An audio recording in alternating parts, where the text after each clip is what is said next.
Boa tarde, amigos e amigas do Observador Político, ouvintes da FM 93, telespectadores da nossa TV. Eu levei falta aqui no programa na quinta e na sexta, porque viajei a Ribeirão Preto a trabalho para participar de uma feira de negócios de turismo, a maior do interior de São Paulo. E é exatamente o interior de São Paulo o maior emissor de turistas para o Rio Grande do Norte. E aí a gente vai tentando, vai plantando sementes e com o tempo os frutos aparecem. Você pode dizer, mas só vem turista de São Paulo, turista de passeio, né, para Natal, Pipa, São Miguel do Gostoso. Ok, Mossoró nunca esteve lá divulgando suas potencialidades. E aí lá já tive duas notícias boas. No primeiro dia conversei com uma pessoa de uma operadora de turismo e falava sobre o projeto Rota das Falésias, que é uma iniciativa do Sebrae, junto com a iniciativa privada e com o apoio de algumas prefeituras, dentre elas a de Mossoró. E esse projeto de Rota das Falésias começa em Aquiraz, cidade vizinho a Fortaleza, onde está localizado o Beach Park. E vem até o Rio Grande do Norte, pegando aqui no Rio Grande do Norte, Porto do Mangue, Areia Branca, Grossos, Tibau e Mossoró, como polo, cidade polo daqui. E no outro dia, a pessoa lá da operadora de turismo, o agente de viagem, ele veio me dizer que tinha incluído Mossoró em um passeio para 56 pessoas de um grupo da terceira idade que vem fazer turismo. O pessoal do interior de São Paulo vai voar para Fortaleza e eles viriam até Canoa Quebrada. E aí, depois da conversa, ele levou a informação ao grupo e o pessoal topou, eles vão colocar mais 2 dias na viagem e vem para Mossoró. E aí, a primeira notícia boa, a primeira vitória.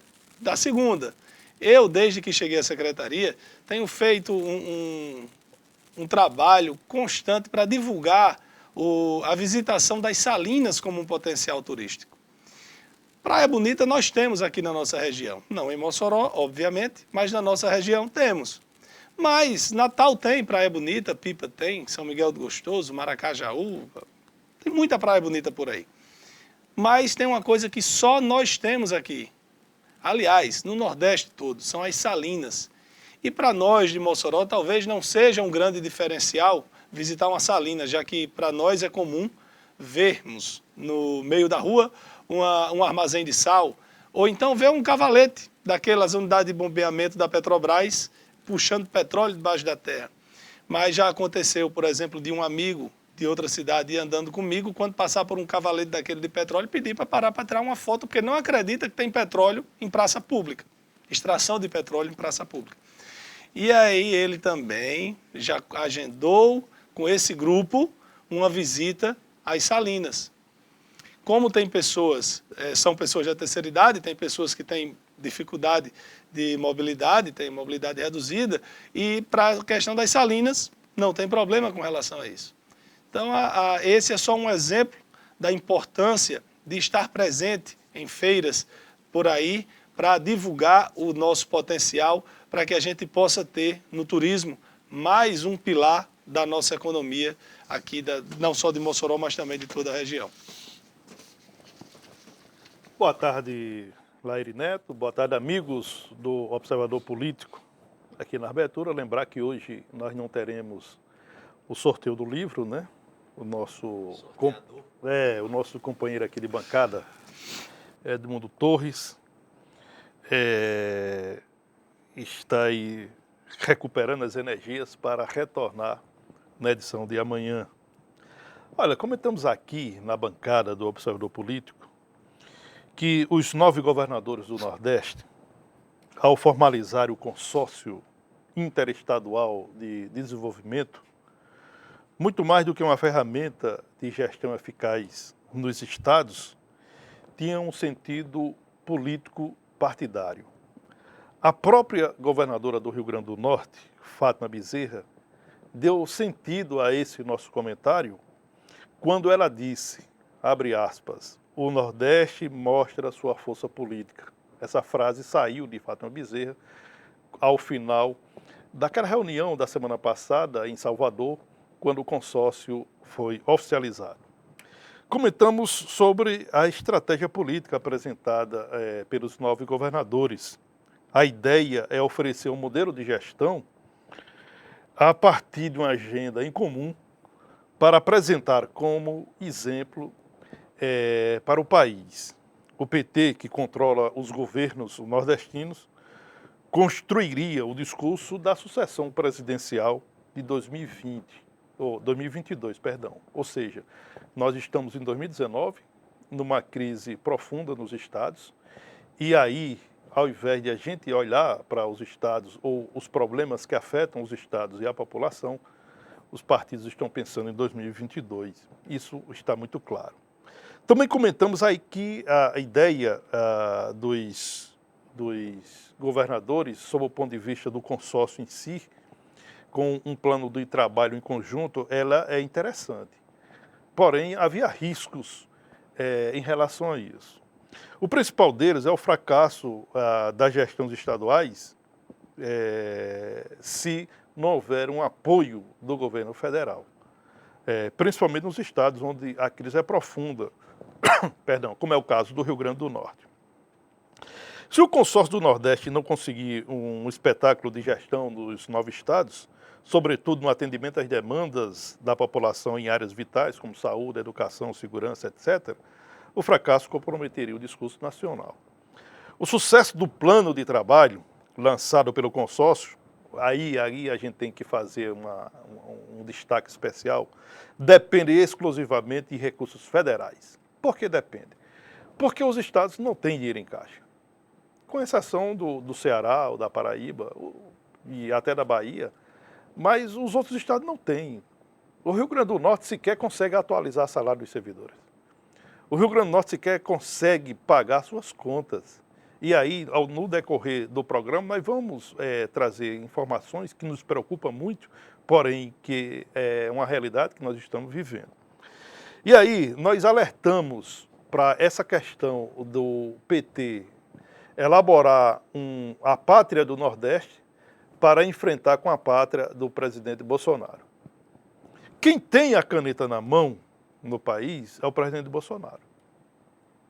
Lógico que um ataque ou uma estratégia montada para derrotá-lo daqui a 4 anos, certamente ele não vai ver com bons olhos. E aí eu alertei aqui para essa possibilidade de o governo federal também montar uma estratégia para enfrentar essa estratégia dos governadores do Nordeste e, por gravidade, acabar afetando a população nordestina. Isso já está acontecendo. Ora, reportagem do site de notícia UOL diz que a nova gestão da Caixa Econômica Federal deu ordem para não contratar operações com estados do Nordeste. O presidente do banco, Pedro Guimarães, nega essa versão e afirma que a Caixa não tem política de redução de empréstimo para o Nordeste. Ora, verdade ou não, o fato é que os números apontam para um cenário preocupante. O Nordeste, olha aí, olha esses números. O Nordeste recebeu, no primeiro semestre do ano, recebeu apenas 2,2% dos 4 bilhões que a Caixa Econômica Federal autorizou empréstimos com governadores e prefeitos de todo o país. Valor bem menor do que em anos anteriores. Em 2018, por exemplo, na gestão do presidente Michel Temer, no mesmo período, o Nordeste recebeu 1,2 bilhão de reais, o equivalente a 21% dos 6 bilhões fechados pela Caixa em operações para governos regionais. Os governadores nordestinos, eles efetivamente decidiram fazer da região uma ilha no país, pensando em torná-la, o Nordeste, uma ilha de prosperidade, a partir do sucesso da gestão desses 9 estados. Tudo bem, o PT tem seus projetos políticos, os governadores que são orientados pelo PT seguem esse projeto. Agora, é preciso ter responsabilidade com os estados. E aí, isso não exime essa postura do presidente Jair Bolsonaro de reduzir investimentos, se é o caso, por conta de uma briga política. Nós entendemos que não tem nenhum dos lados, não há razão. Os governadores estão errados, o presidente Jair Bolsonaro está errado. E aí nós vamos voltar para a questão das arquibancadas. Enquanto esse país não desmontar essas arquibancadas absurdas, agressivas, nocivas à sociedade, esse país vai continuar sofrendo. É absurdo que nós estamos na metade do primeiro ano das atuais gestões, né? E essa guerra política, pensando em sucessão, pensando em poder, não deixa esse país encontrar uma solução para os seus problemas. O Rio Grande do Norte está inserido nesse cenário preocupante. E bota preocupação nisso, porque o Rio Grande do Norte sofre, a população potiguar sofre, e sofre muito. Sofre na educação, sofre na saúde, sofre na infraestrutura, sofre na segurança pública. Mas essa turma aí continua brigando por poder, continua se digladiando, né? É um absurdo que isso permaneça. Mas nós vamos continuar aqui, acreditando que um dia, sei lá, essas pessoas acordem, tenham uma responsabilidade maior com o cidadão e busquem de forma conjunta solução para os problemas que afetam a população. Nós não estamos falando aqui que a governadora Fátima tem que ser amiga do presidente Bolsonaro, nem que o presidente Bolsonaro tem que ser amigo do governador Camilo Santana, do PT do Ceará. Não estamos falando nada disso. Nós não estamos aqui querendo que PT, PSL ou PT, Bolsonaro subam no mesmo espaço, dividam os mesmos espaços. Não. Nós estamos definindo aqui que eles tenham responsabilidade com o Brasil e com o Rio Grande do Norte. É isso que nós queremos. As demandas da população, que são reclamadas diariamente, elas são infinitamente mais importantes do que projetos políticos partidários. Infinitamente. E quem pensa o contrário, paciência. Paciência. Paciência e conviva com esses graves problemas que afetam a sociedade como um todo. Bom, hoje pela manhã, o fuxico da manhã foi um possível tsunami que estaria prestes a acontecer, mas tsunami mesmo, do mar, não é nenhuma notícia arrasadora não. Por causa de um terremoto que foi registrado de 5,8 graus na escala Richter, a 1.099 quilômetros de Natal e 730 quilômetros de Fernando de Noronha. E isso foi ontem à noite, esse registro. Mas nada de preocupação, não há nenhum alerta de tsunami. E hoje, pela manhã, teve um terremoto de 6,2 graus na escala Richter, lá no Japão. Parece que o planeta está dando uma tremida aí. Pois é. O governo anunciou hoje algumas informações acerca dos critérios para o saque do fundo de garantia, da conta do fundo de garantia do trabalhador, e tem algumas informações bem importantes. Primeiro, vamos supor que você opte por sacar os R$500 que poderá ser feito agora em setembro. Se você for demitido próximo ano, daqui a 3 meses, daqui a 2 anos, você não poderá sacar o fundo de garantia. Você fica proibido, porque você vai... É uma nova forma que o governo vai chamar, que é a conta aniversário, o saque aniversário. E o saque aniversário é esse que você vai poder fazer agora de R$500, e a partir do próximo ano todos os meses do seu aniversário, você vai poder sacar um percentual em cima do que você tiver, mais um valor fixo. Por exemplo, se o trabalhador tiver acima de R$ 20.000, o limite será 5%, e o valor fixo, que também varia de acordo com o saldo em conta, ele poderia sacar 2.900. Porém, ao optar por essa possibilidade de sacar esse valor anualmente, você fica, vamos dizer, descoberto da possibilidade de sacar no caso de demissão. Então, você só poderá ficar sacando ano a ano, só estaria coberto no caso de aposentadoria ou para usar o valor para comprar imóvel. Olha, e na sequência, né, e aí certamente o trabalhador está querendo saber, né, a Caixa Econômica Federal ela definiu ou anunciou o calendário, né, de saques do FGTS no valor de R$ 500, né?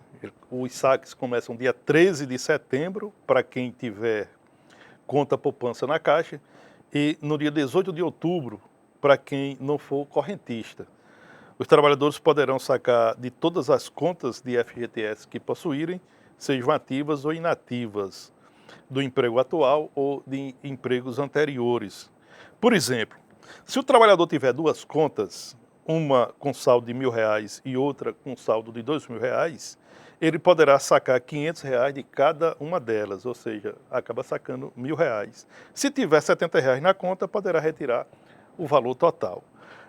Para quem tiver conta poupança na Caixa, o depósito será feito automaticamente. Os correntistas que não desejarem sacar os valores deverão informar o banco. Eles terão até 30 de abril de 2020 para solicitar o desfazimento do crédito ou a transferência do valor para outra instituição financeira. O calendário saiu.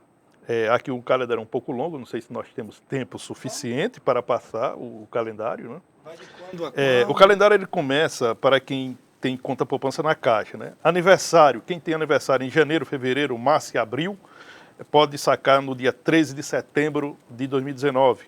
Aniversário em maio, junho, julho e agosto, 27 de setembro de 2019. Aniversário em setembro, outubro, novembro e dezembro, 9 de outubro de 2019. Calendário para quem tem conta poupança na Caixa Econômica Federal. Para quem não tem conta poupança na Caixa Econômica. Aniversário em janeiro, 18 de outubro de 2019. Aniversário em fevereiro, 25 de outubro de 2019. Aniversário em março, 8 de novembro de 2019. Aniversário em abril, 22 de novembro de 2019. Aniversário em maio, 6 de dezembro de 2019. Quem tem aniversário em junho, pode sacar no dia 18 de dezembro de 2019. Aniversário em julho, 10 de janeiro de 2020. Aniversário em agosto, 17 de janeiro de 2020. Aniversário em setembro, pode sacar 24 de janeiro de 2020. Aniversário em outubro, 7 de fevereiro de 2020. Aniversário em novembro, 14 de fevereiro de 2020. E aniversário em dezembro, 6 de março de 2020. Esse é o calendário que foi divulgado na manhã de hoje pela Caixa Econômica Federal. E essas informações estão aí disponíveis em todos os sites, aí, portais, com essas datas. Como é muita data, a gente fica, talvez a pessoa nem compreenda quando a gente fala muito em número. Quando a gente vai falar pesquisa de opinião, então, em época de eleição. Bom, esse fim de semana, quem acompanha o noticiário político e quem também tem aí rede social, quase todo mundo, deve ter recebido alguma coisa a respeito do deputado Pastor Feliciano, o Marco Feliciano, que é do Podemos, lá de São Paulo. Os deputados federais têm um plano de saúde próprio que, no final das contas, não tem limite de gastos. Na verdade, se você tem Unimed e se você for internado também, você não vai ter que estar dizendo à Unimed quanto é que vai custar a UTI, por exemplo. A Unimed tem que cobrir. E os parlamentares têm um plano de saúde próprio. Ele apresenta lá a fatura e a Câmara ressarce esse valor.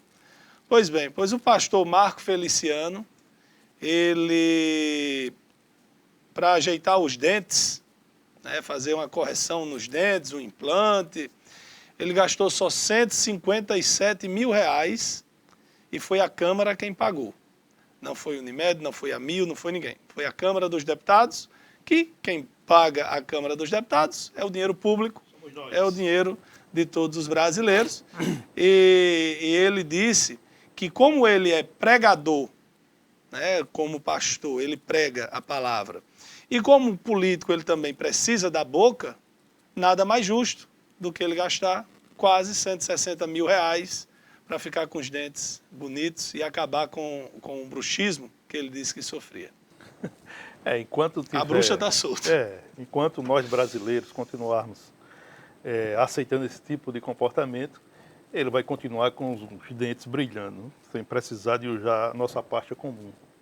Bom, no início do programa nós comentamos aqui que no decorrer a gente ia mostrar como é que está a situação do Rio Grande do Norte. E é uma situação bem grave. A área da segurança pública, que a governadora já fez propaganda, e a propaganda oficial, fez na televisão, fez no jornal, fez em rádio, fez nas redes sociais, etc. Dizendo que vive um melhor momento, tal, apresentando números da redução no número de homicídios no Rio Grande do Norte, que é fato e é verdade, né? Muito embora essa é uma tendência nacional.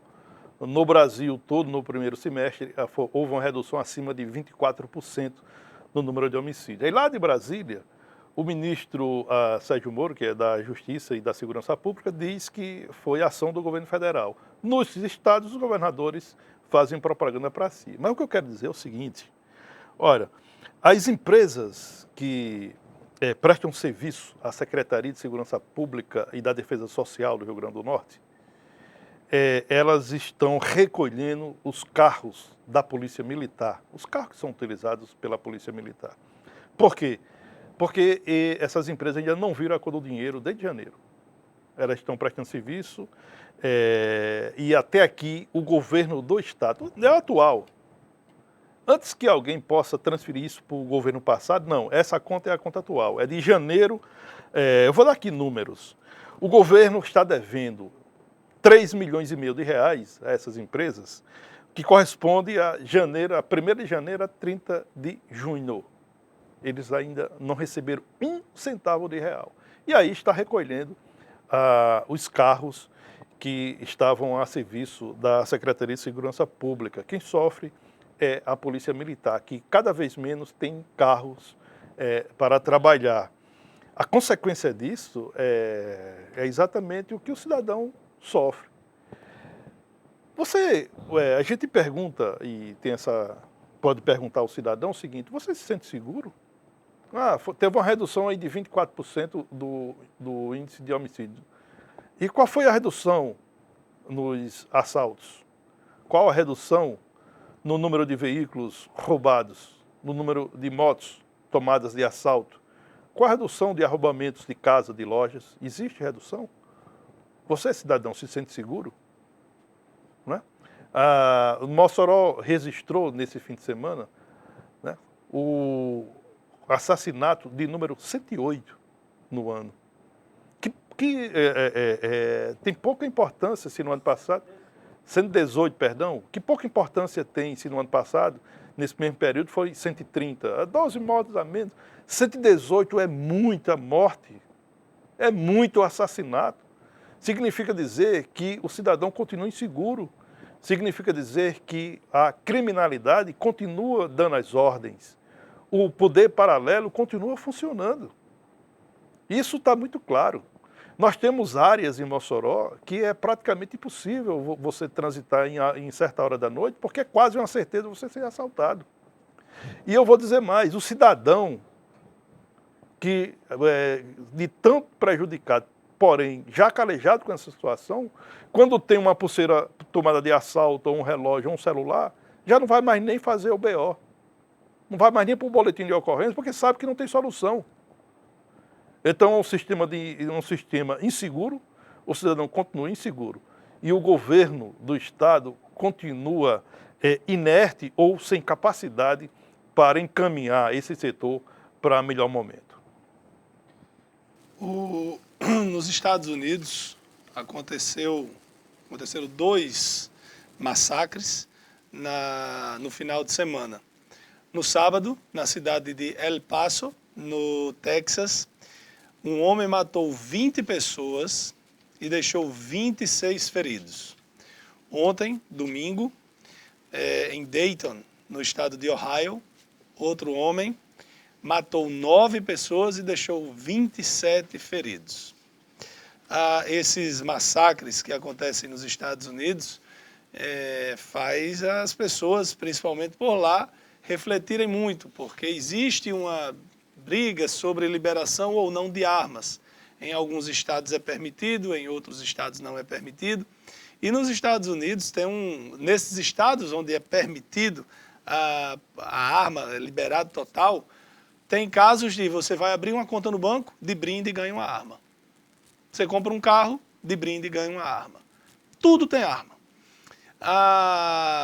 E o presidente Donald Trump, que é um defensor da liberação total, ele, pela primeira vez na vida dele, principalmente depois como presidente, ele assumiu, ele reconheceu que há nesses crimes um crime de ódio pela ideologia da supremacia branca. Porque pessoas brancas acham que pessoas negras não merecem viver, ou que pessoas de outro país não podem entrar nos Estados Unidos, comete esse tipo de crime. Geralmente, antes de fazer essas ações, esses assassinos, eles publicam vídeos nas redes sociais, eles incitam outros a fazer o mesmo. Tem muitos casos deles que foram vítimas de bullying na infância, na adolescência, casos que foram violentados por pais, que foram incitados pela família a serem violentos, e é uma pena que em apenas 24 horas, em 2 estados diferentes dos Estados Unidos, foram cerca de 50 pessoas feridas a bala e 29 assassinados. Olha, hoje, fazer o registro aqui, né, o Teatro Municipal do Juiz Rosado está completando hoje 15 anos.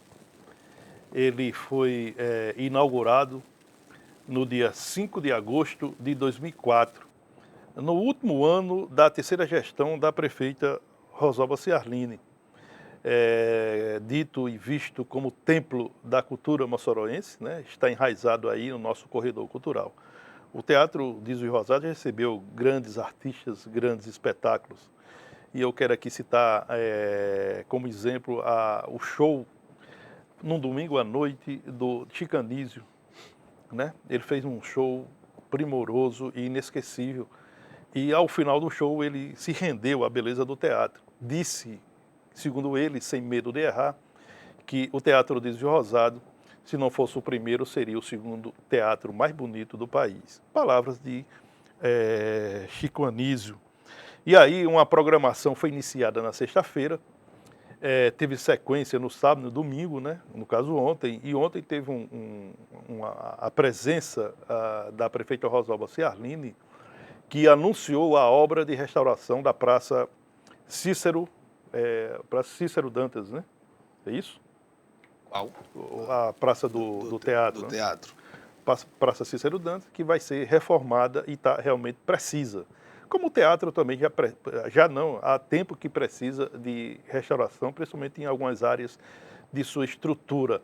Também foi anunciado oficialmente que o Alto da Liberdade voltará a ser encenado dentro do evento Mossoró Terra da Liberdade, que é realizado em setembro, é uma das principais, se não a principal data que a cidade festeja, e aí vai voltar a ser encenado na Estação das Artes, Eliseu Ventania.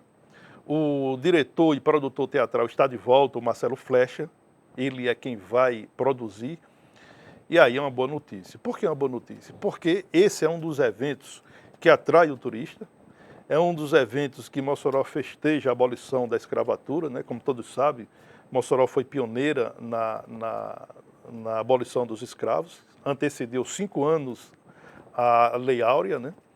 Antecedeu a Princesa Isabel em 5 anos, e aí Mossoró festeja esse feito. Ele está entre os 4 feitos históricos que Mossoró festeja. Então, esse evento ele havia sido destruído pela gestão passada. A gestão do ex-prefeito Silveira, que conseguiu desmantelar tudo. Todas as áreas do município ele conseguiu desmantelar. Cultura desmantelou, acabou com o Alto da Liberdade, praticamente trouxe abaixo uma parte do Mossoró Cidade Junina, né? Eu lembro que o último ano da gestão passada, o Festival de Quadrilha Junina quase não aconteceu, porque os grupos de outros estados simplesmente não queriam mais vir para Mossoró. Por quê? Porque o município tinha dado um calote nas edições anteriores de não pagar a premiação do Festival de Quadrilhas. Pior ainda, a gestão passada tirou a Arena Deodete Dias do corredor cultural e levou para dentro de um ginásio de esportes, quebrando totalmente a tradição do Festival de Quadrilhas de Mossoró. Eu estou citando alguns exemplos só para o cidadão ter a ideia do que foi. E a nossa festa, a Mossoró Terra da Liberdade, ela também foi arrasada, né? Pontos importantes que tinha nessa programação deixaram de existir, né? Como o seminário Todas as Novas Liberdades, seminário importantíssimo que trouxe para Mossoró autoridades de todo o Brasil para discutir temas importantes. E simplesmente ele decidiu acabar, vou acabar e acabou. E aí Mossoró segue no seu ritmo de reconstrução, de resgatar esses equipamentos importantes, né? E esse ano nós tivemos essa boa notícia. O Alto da Liberdade voltará a ser encenado na Estação das Artes Eliseu Ventania, dentro do Mossoró Terra da Liberdade. Bom, vamos aqui a participação dos nossos ouvintes. Henrique Eduardo, falem aí sobre a diminuição do preço do gás de cozinha. O preço do gás de cozinha foi reduzido em 8,16% a partir de hoje nas distribuidoras. Se essa redução vai chegar ao consumidor final, não sei. O próprio presidente Jair Bolsonaro fez uma dura crítica aos donos de postos de gasolina, dizendo que a redução do preço que estava sendo dado lá na distribuidora não estava chegando na ponta, no consumidor, na bomba, por culpa dos donos dos postos de gasolina. Quem disse isso foi o presidente Jair Bolsonaro. Palavras dele próprio. Tem aqui mais participação. Enoque diz o seguinte, se não me engano, foi numa da apresentação da Liberdade que foi montado um coliseu na Estação das Artes e até a cavalaria da Polícia Militar participou. Sim. Maria da Luz manda um abraço. Luísa Roldão, Ivete Bolão, Júnior Paiva, Davi Silva pergunta aqui quando vai ser o lançamento do programa Linha de Fogo. A gente está trabalhando nisso. Já a gente traz mais novidade. Fátima Dias também manda aqui um boa tarde para a gente. Cadê? Enoque também pede para a gente comentar sobre corrupção na época da ditadura militar. Quer começar? Mas qual a corrupção? Deve ter tido várias, né? A diferença é que na época que em uma ditadura militar, você não pode sequer emitir sua opinião. Se estivéssemos numa ditadura militar e fosse visto você fazendo uma pergunta dessa aqui numa rede social, você ia pro pau. Se pensasse em alguma coisa parecida, já ia pro pau, né? Eu quero dizer o seguinte, na ditadura militar eu era muito jovem. Eu nasci, inclusive, no ano do golpe e no mês do golpe. Eu nasci em março de 64. 19 de março de 64. O golpe foi em 31 de março, né? Eu nasci no dia 19 de março. Logo no período do regime militar, eu ainda era criança ainda, né? Mas aí a gente teria que ter algum... Né? Caso específico, né? Mas que alguém sugerisse, aconteceu isso, para a gente se debruçar e analisar e ver o que houve. Não ache que não havia. Havia com toda certeza e tem vários casos relatados. Mas a diferença é que não existia imprensa livre, que você não podia dizer, não podia falar, porque se falasse, você podia ser morto. Tem uma coisa interessante, a própria oposição àquele regime, né, e que deve ter resistência sempre Nós não podemos aceitar que esse tipo de regime retorne para o nosso Brasil. E aí, a própria oposição sempre bateu na tecla da questão da perseguição, Da falta de né, liberdade. da falta de liberdade, tal. Nunca, ou quase nada em relação à corrupção no governo militar. Era quase sempre nessa questão da perseguição política. Mas né, talvez da falta de porque liberdade. fosse mote o mesmo, principal, né? Porque se você não tinha liberdade, você não podia falar sobre corrupção, você não podia fazer música. Tinham Porque músicas se a gente censuradas. buscar, né, nos registros, acho que tem pouco ou quase nada em relação a essa questão de corrupção no governo militar. Né? Se for pesquisar, é difícil encontrar. Na ditadura militar, várias músicas foram censuradas. Sim, sim. Os artistas, vários cantores foram morar no exterior porque foram exilados. Eu estava lendo aqui uma matéria na Exame, que não sei se entra no rol dos veículos comunistas, lulistas, petistas, de quem é fã de Bolsonaro. Mas faz um questionamento. A TV, a EBC, né, que é a Empresa Brasileira de Comunicação, que é uma TV estatal. O questionamento, uma TV de Estado ou de governo? Por que esse questionamento? Os funcionários foram proibidos de usar palavras como golpe e ditadura militar no material produzido. Bom, porque o atual governante, o atual presidente da República é simpatizante da ditadura militar. Na verdade, ele disse que não houve ditadura. Na verdade, ele disse que os militares salvaram o Brasil para não virar uma Cuba, uma Venezuela. Mas se é uma TV de Estado, ela serve, independente do governo, ao Estado brasileiro, ao povo brasileiro, e não ao governante de plantão. Então, essa é um tipo de censura. Né? O presidente também disse que a Ancine não poderia financiar filmes como Bruna Sufistinha, porque relata a vida de uma jovem que se prostituiu. Mas aí eu li alguns, claro que tem algumas apelações, mas assim, bom, as mesmas pessoas, não se referindo ao presidente, mas as mesmas pessoas que concordam com o presidente, será que usam dos serviços de prostitutas? Será que alguma vez na vida saiu com alguma prostituta e só pode ser escondido, não pode virar filme? Olha, nós temos sempre que estar atento a esse tipo até frases mesmo, que talvez alguns achem que é frase solta, mas nós temos que ficar sempre atentos. Isso chama atenção, como na semana passada me chamou a atenção uma frase de um ministro do STF, que disse que era preciso colocar uma mordaça no presidente da República. E aí eu pergunto, um ministro do STF é a favor de mordaça? E aí a gente tem que ficar assustado. Não adianta aplaudir porque o presidente está conversando besteira demais, mas ele tem o direito de falar a besteira dele. Eu sou contra, mas ele fala. Então a gente não defende a democracia, a gente não defende o direito à liberdade, o direito à expressão. E aí um ministro disse que um presidente da República tem que botar uma mordaça, aí fica imaginando o seguinte, se ele defende uma mordaça no presidente da República, você imagine para nós. Né, gente? Imagine aí. E esse é o pensamento dele mesmo, tanto que o STF ele não aceita conviver com contraditório ou com coisas que atingem a imagem. A gente teve um ministro expulsando um cidadão de um voo, mandando dar ordem de prisão, porque o cidadão simplesmente fez críticas ao STF. Isso foi coisa recente. Não, ali não foi crítica ao STF, ele ficou chamando o Lewandowski de ladrão. E também teve outra com o Gilmar Mendes. Pronto. Mas aí é agressão. Aí ora, Gilmar Mendes acabou de dizer... Não estou entrando no mérito se Gilmar Mendes é gente boa, não é não. Mas eu estou só dizendo, o Gilmar Mendes acabou de dizer que existe uma quadrilha investigando no Brasil, se referindo diretamente a uma instituição. Ele tem afirmações. Então por que não pode ser chamado de ladrão? Se chamou de quadrilha, Ora, né? É isso que eu estou dizendo. Na semana passada, o que eu vi de declaração de um membro do STF sobre Bolsonaro foi Celso de Mello, que é o decano. Nunca ouvi dizer que Celso de Mello se metesse em nenhuma polêmica, em nenhuma encrenca, mas ele não fala sobre mordaça. A declaração que eu vi, ele diz, abre aspas, presidente minimiza perigosamente a importância da Constituição.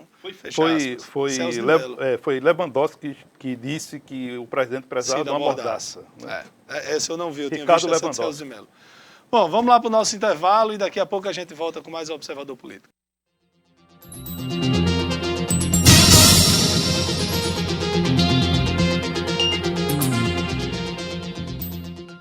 Desfrute o sabor da felicidade nos momentos que pedem um gostinho doce ou para os momentos de sabor mais forte, marcante, porque até o dia mais comum se torna especial com o sabor certo. Desfrute Gelateria e Café. Ela tá no quarto, vai lá. Ô, Bia.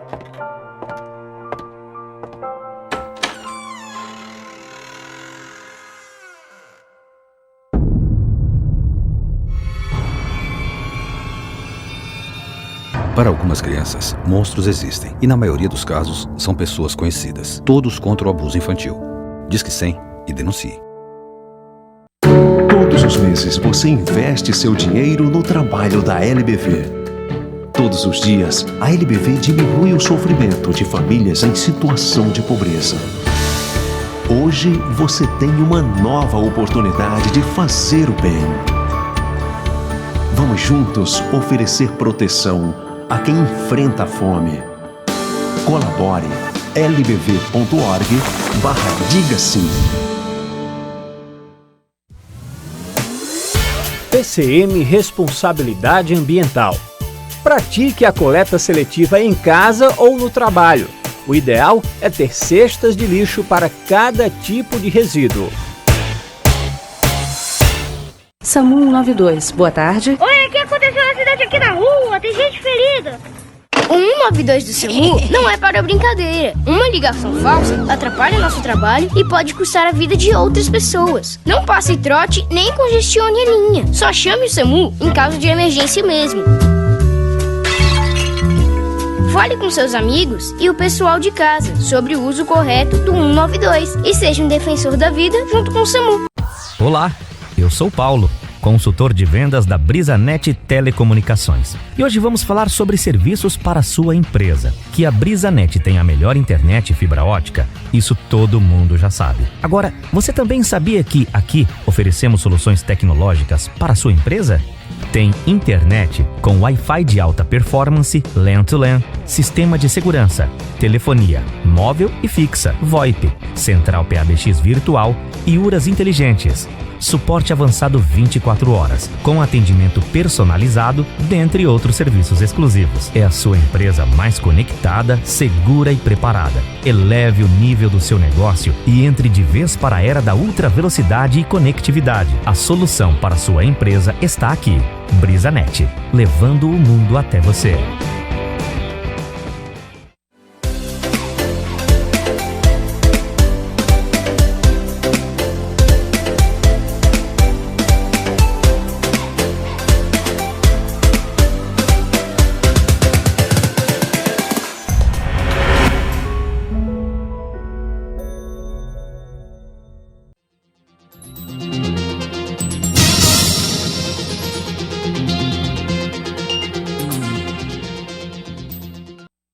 Estamos de volta com o Observador Político pela nossa TV e pela Rádio FM 93. Eu queria só corrigir aqui no retorno, eu disse que o ministro Ricardo Lewandowski falou que o presidente Jair Bolsonaro é prezado uma mordaça. Na realidade, a frase é do ministro Marco Aurélio de Mello, também um decano do Supremo Tribunal Federal. A Câmara dos Deputados pode votar já amanhã, terça-feira, dia 6 de agosto, em segundo turno, a proposta de reforma da Previdência, a PEC 6/2019. O texto aumenta, como a gente já discutiu aqui amplamente, né, aumenta tempo para se aposentar, limita o benefício à medida de todos os salários, eleva alíquotas de contribuição para quem ganha acima do teto do INSS e estabelece regras de transição para os atuais assalariados. Da mesma forma que no primeiro turno a proposta precisou de no mínimo 308 votos para ser aprovada e então enviada ao Senado. Ou seja, esse placar vai ter que ser repetido ou superado no segundo turno. Na verdade, no primeiro turno superou com uma larga vantagem. E aí, o presidente da Câmara, o Rodrigo Maia, do DEM do Rio de Janeiro, ele trabalha com a possibilidade de amanhã o segundo turno da reforma da Previdência ser aprovado no plenário da Casa. Em seguida, será encaminhado ao Senado da República. Esse processo, se percorrer o tempo que o Planalto espera, em setembro a reforma da Previdência estará aprovada. Depois daí, o país vai acompanhar a discussão de forma mais ampliada da reforma tributária, que é tão importante quanto a reforma da Previdência, e, paralelamente, os governadores estarão atentos às discussões em torno do Plano Mansueto. Esse é um plano para socorrer os estados quebrados. Bom, a gente falou aqui há pouco tempo da declaração forte do ministro Gilmar Mendes contra Deltan Dallagnol, aliás, contra a força-tarefa da Lava Jato, que ele chamou de quadrilha. Mas a verborragia e as coisas que Gilmar Mendes fala não é de agora, mas esta declaração específica é porque, pelas conversas vazadas pelo site Intercept Brasil e outros veículos de comunicação, o procurador Deltan Dallagnol mandou investigar as esposas de Dias Toffoli, à época ministro do Supremo, hoje ele é ministro e presidente, e também do ministro Gilmar Mendes. E aí tem uma música lá de Maria Bethânia, pelo menos eu ouço Maria Bethânia cantando, que diz assim: não mexe comigo que eu não ando só. Deltan Dallagnol já fez chegar a Brasília a informação de que tudo que ele fez foi em consonância, foi em acordo com o ex-procurador-geral da República, Rodrigo Janot.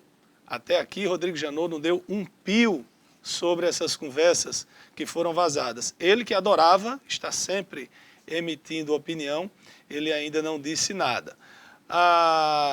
O fato é que somente o Procurador-Geral da República, só ele, oficialmente, pode investigar. Um ministro do Supremo, ele não pode sequer pedir a um contato, a uma pessoa que ele conheça na Receita para fazer isso, que foi o que, ao que parece, Deltan Dallagnol fez. Tanto é que, no ano passado, as conversas, o quebra-cabeça se monta, vazou informações de que a Receita Federal havia acessado dados das esposas de Toffoli, da esposa de Gilmar Mendes, da esposa de Toffoli e de outras pessoas também. E ainda sobre o Supremo, o ministro Sérgio Moro disse que tinha mandado destruir as provas encontradas pela Polícia Federal nos computadores dos hackers entre aspas, né, lá de Araraquara. E aí o Supremo disse que não, destrua não. É prova. Um ministro de Estado não pode decidir se destrói prova ou não. Só o judiciário pode decidir. E requisitaram para si. Aí tem mais um desdobramento. Se nessas conversas for comprovado que autoridades com foro especial, com foro privilegiado, como ministros de Estado, parlamentares, ministros do Supremo foram acessados, tiveram seus sigilos quebrados, o Supremo pode avocar para si o processo e vai tirar da Justiça Federal, tirando toda a influência de Sérgio Moro. Porque Moro, mesmo não sendo mais juiz, certamente ainda exerce, ainda goza de prestígio e influência na Justiça Federal. No Supremo, a conversa é diferente, e se for para lá, pode ter, ele perde o controle sobre isso, e aí todos os ministros tendo acesso, as assessorias dos ministros tendo acesso, as conversas podem vazar. Dizem que foi mais de 1.300 telefones, mais de 1.300 pessoas que tiveram seus telefones acessados. É capaz de cair um de nós aqui, viu, Sérgio? Gente para danado no meio dessa lista. Certeza absoluta. Olha, quando a gente fala naquela questão de que é preciso deixar as diferenças políticas para pensar no bem comum, e aí isso não está acontecendo, nós tivemos um exemplo, sexta-feira passada, em Mossoró. Nós recebemos a visita do secretário nacional de Educação Superior, o Arnaldo Barbosa, o professor Arnaldo Barbosa. para se ter ideia da importância dessa pasta, Arnaldo Barbosa é o segundo homem do Ministério da Educação. E ele esteve em Mossoró, sexta-feira, para inaugurar os laboratórios de engenharia da Universidade Federal Rural do Semiárido, a UFESA. E o governo do estado não mandou nenhum representante. A governadora Fátima Bezerra simplesmente ignorou a presença do segundo homem do Ministério da Educação em Mossoró. Nenhum parlamentar da esquerda esteve presente nesse evento, nem senador, nem deputado federal. Então é essa questão que eu digo. E aí a UFESA está precisando que o governo federal libere recursos para continuar com as obras de expansão de sua estrutura. E obras importantes, né? Tem o complexo médico que está aí, já é formado por três setores conjuntos, né? O primeiro polo já foi inaugurado, o segundo está sendo construído, e tem um terceiro que precisa ser licitado e iniciada a obra. E muitas outras coisas. E simplesmente o governo do estado ignorou essa questão. E aí, Larinho, se você me permite, já puxando essa questão da UFESA, os bastidores da UFESA já estão fervilhando em relação à sucessão do atual reitor, José Arimatea Matos. Como todos sabem, José Arimatea cumpre o seu último ano do seu segundo mandato. Não pode ser mais candidato. E as eleições, elas vão ocorrer em abril de 2020. Mas o processo já foi iniciado nos bastidores. O ex-reitor Josivan Barbosa está em campanha. Quer voltar? Está em campanha, está tentando unificar as oposições dentro da UFESA, já tem conversado com alguns membros da oposição. Possivelmente ele não vai conseguir unificar, porque a professora Ludmila, que foi candidata a reitora na campanha passada, ela não... É quase impossível ela aceitar um diálogo com o Josivan Barbosa. E Josivan Barbosa possivelmente enfrentará nas urnas ou na campanha o atual vice-reitor, o professor José Domingos Fontinelli. Ele é o nome que será apoiado pelo atual reitor Arimatea Matos. O vice-reitor José Domingues já deixou claro que pretende sim ser candidato, que aceita ir à disputa, e aí a UFESA já está vivendo esse momento. Voltando à questão de Josivan, há comentários lá nos bastidores que Josivan, que nos últimos anos ele esteve em partidos de esquerda, né, para projetos eleitorais. Ele saiu do MDB do passado, se filiou ao PT, inclusive na campanha de 2012, ele foi candidato a vice-prefeito na chapa da candidata Larissa Rosado, ele com a camisa do PT. Depois daí ele saiu e se filiou ao PCdoB, também um partido de esquerda, para tentar viabilizar projeto político. Ele foi secretário da gestão de Silveira, indicação do PCdoB? Indicação do PCdoB. O PCdoB fez parte do governo de Silveira, como o PT fez também.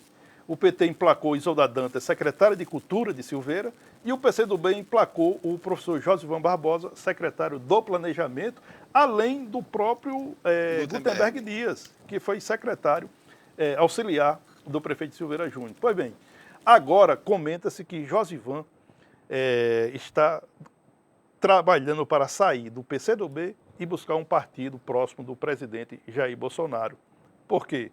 Porque a consulta é feita na comunidade acadêmica, mas quem nomeia o reitor é o presidente da República. E aí se comenta que Josivan se prepara para fazer a travessia do PCdoB, ou de um partido de esquerda, para um partido de direita aliado ao Planalto Central. Só para vocês terem ideia da importância da UFESA, além de ter saído de 3 cursos para quase 50 cursos de graduação, contratação, trouxe muitos mestres e doutores para Mossoró. Além disso tudo, o orçamento executado pela UFESA no ano passado foi de R$ 254.360.000 reais, R$ 360.228,77. 254 milhões de reais. É praticamente, só na UFESA, hein? É praticamente a metade do orçamento da Prefeitura de Mossoró para atender a cidade, o campo, a saúde, a educação, para tudo. Para tudo. Só a UFESA, metade desse orçamento. Aí você tira a importância dessa eleição, porque é que tanta gente se interessa. Aqui a grande maioria deve ser para salários, né, para manutenção, custeio, mas é sem dúvida uma ferramenta muito poderosa que temos aqui em Mossoró. E a UFESA celebrou 14 anos, né, desde daquela data que o então presidente da República, Luiz Inácio Lula da Silva, assinou o decreto transformando a Escola Superior de Agricultura de Mossoró, ESAM, na Universidade Federal Rural do Semiárido. O que me chamou a atenção na celebração, e houve um evento, né, inclusive até uma sessão solene da Assembleia Legislativa, sugerida pelo deputado Alisson Bezerra, do Solidariedade. Eu não vi na lista de homenageados, né, figuras importantes que em vida trabalharam para não apenas construir, mas para fazer crescer essa instituição de suma importância aqui em Mossoró. Eu senti a ausência de alguns nomes importantes que não estavam na lista dos homenageados. De qualquer forma, como os tempos são outros, certamente as pessoas que organizaram essa celebração entendem que aquela instituição tem apenas 14 anos e não algumas décadas de serviço à população de Mossoró e ao Rio Grande do Norte. O presidente Jair Bolsonaro anunciou pelo Twitter, na sexta-feira, que o apresentador de TV Richard Rasmussen, para quem não lembra aí, ele já deve ter visto algum programa, ele se agarrando com cobra, com leão, com jacaré, faz programa com animais exóticos, para ser o embaixador do ecoturismo brasileiro. Veja bem, o presidente nomeou o Richard Rasmussen para ser embaixador do ecoturismo brasileiro. Bom, beleza, o cara é famoso, tem programa de turismo na televisão, show de bola. Show de bola se ele não respondesse, se não tivesse mais de 10 multas, mais de 10 infrações por crimes ambientais. E essas multas, essas infrações foram aplicadas pelo governo federal, pelo IBAMA. Ou seja, o cara que está nomeado embaixador do ecoturismo brasileiro deve quase 270 mil reais em multas ao governo brasileiro, ao país, por crimes ambientais. Aí... absurdo, né? Mas tem quem bata a palma, né? Então, esse tem.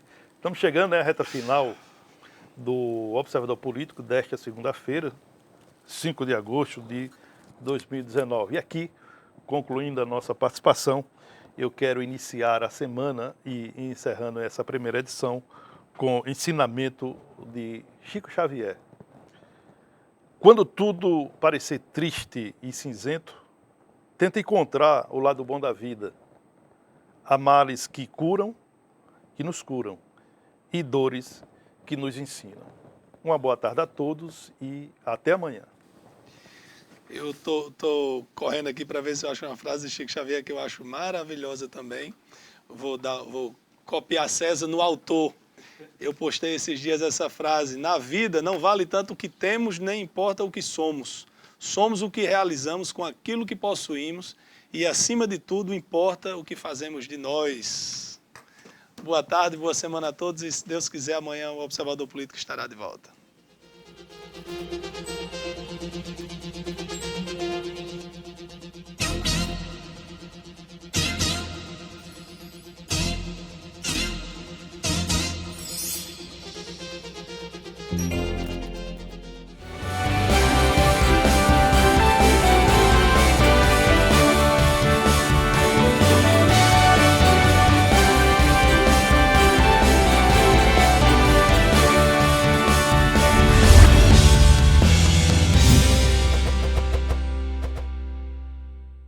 Desfrute o